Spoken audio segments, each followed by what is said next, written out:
Assalamualaikum warahmatullahi wabarakatuh. Perkenalkan, nama saya Revanul Fadila dari Prodi Pendidikan Agama Islam dengan NIM 212010028. Pada video pembelajaran kali ini, saya akan menerangkan tentang kontribusi ilmuwan pada masa dinasti Abbasiyah. Poin pertama ialah kita menuju ke sejarah dinasti Abbasiyah. Pada masa pemerintahan Marwan bin Muhammad, terjadi yang namanya Perang Al-Zab antara dinasti Umayyah yang dipimpin oleh Marwan bin Muhammad dan dinasti Abbasiyah yang dipimpin oleh Abu Muslim Al-Khurasani. Pada saat Perang Al-Zab tersebut dimenangkan oleh pihak Abbasiyah. Dan berakhirlah dinasti Umayyah dan berganti ke dinasti Abbasiyah dengan terbunuhnya khalifah terakhir yakni Marwan bin Muhammad. Dan Baghdad menjadi pusat pemerintahan dinasti Abbasiyah selanjutnya. Lalu, ini adalah beberapa ilmu pengetahuan yang terkenal pada masa dinasti Abbasiyah. Yang pertama ialah ilmu kedokteran. Pada masa Abbasiyah, sudah ada rumah sakit yang berfungsi untuk merawat orang sakit. Rumah sakit pertama dibuat oleh Khalifah Harun Ar-Rasyid pada awal abad ke-9. Pada masa pemerintahan Harun Ar-Rasyid ini, Abbasiyah juga mengalami puncak keemasan. Yang kedua, dokter yang terkenal pada masa itu diantaranya Ali At-Tabari, Al-Razi, Ali Ibnu Al-Abbas Al-Majusi, dan Ibnu Sina.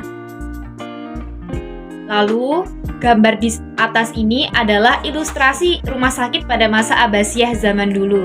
Jadi teman-teman, pada zaman dulu, pada dinasti Abbasiyah dulu, sebenarnya sudah terdapat rumah sakit yang mungkin dengan alat dan perlengkapan seadanya. Di samping kanan ada tokoh Ibnu Sina. Ibnu Sina ini ialah tokoh di bidang ilmu kedokteran yang paling terkenal. Salah satu karyanya yang terkenal dan dijadikan rujukan oleh para dokter yaitu adalah Qonun Fitib. Jadi Qonun Fitib ini ialah salah satu kitab yang berisikan tentang ilmu-ilmu kedokteran.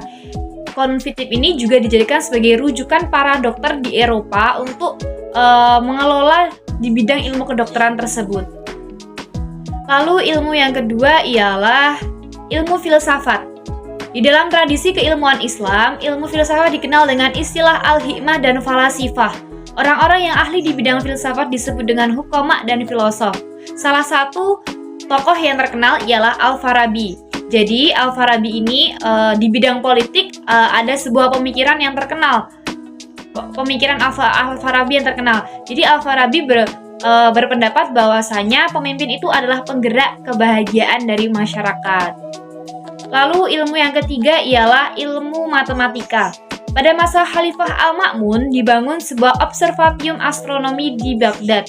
Di antara para astronom Abbasiyah yang terlibat proyek tersebut adalah Ibnu Musa bin Syakir, bersaudara, dan Al-Khawarizmi. Salah satu karya Al-Khawarizmi yang dipakai sampai sekarang ialah Al-Jabar dan juga penemu angka 0.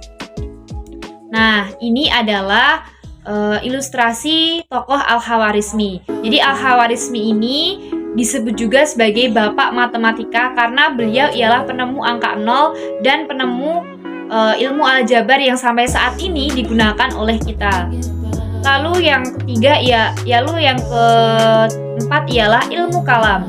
Ilmu kalam sudah berkembang sejak sebelum masa dinasti Abbasiyah. Ilmu kalam sudah mulai muncul sejak akhir kepemimpinan Khulafaur Rasyidin dan awal masa dinasti Umayyah.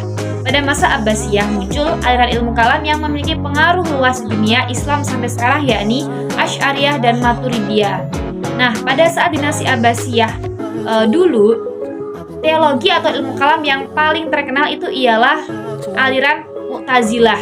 Jadi Mu'tazilah dulu itu pada masa Khalifah Al-Ma'mun sempat dijadikan sebagai mazhab resmi negara.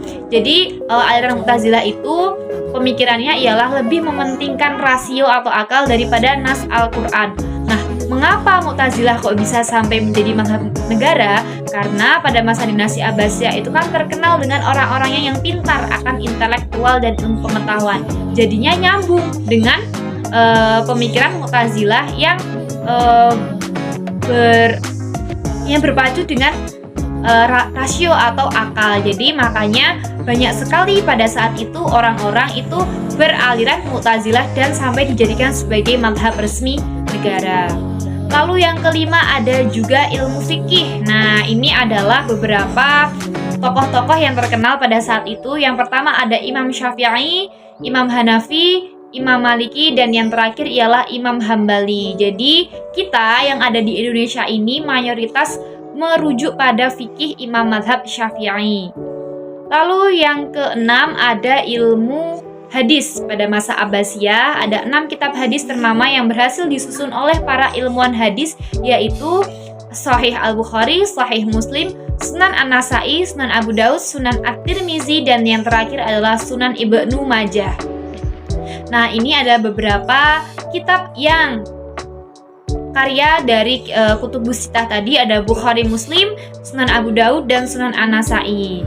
Nah, lalu yang terakhir yaitu kita menuju ke poin keruntuhan dinasti Abbasiyah. Puncak kehancuran kota Baghdad terjadi pada tahun 1258. Kehancuran ibu kota mengiringi hilangnya hegemoni Arab dan berakhirnya kekhalifahan dinasti Abbasiyah.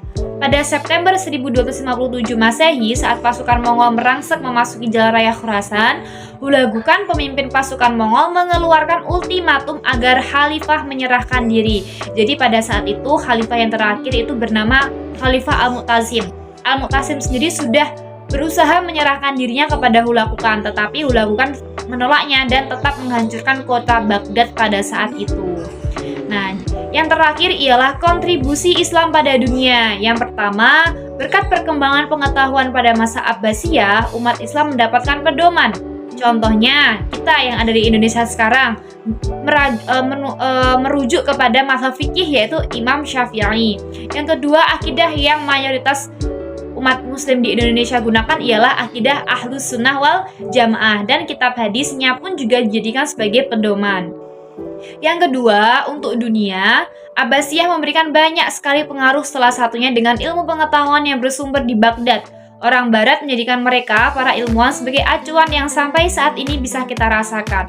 Maksudnya, pada saat keruntuhan Bani Abbasiyah, otomatis Baghdad itu kan hancur. Padahal Baghdad itu adalah sumber pusatnya ilmu pengetahuan, atau di situ juga terdapat perpustakaan yaitu Baitul Hikmah. Dulu pada saat jaya-jayanya dinasti Abbasiyah, orang Barat atau Eropa itu berbondong-bondong ke Baghdad untuk belajar ilmu pengetahuan.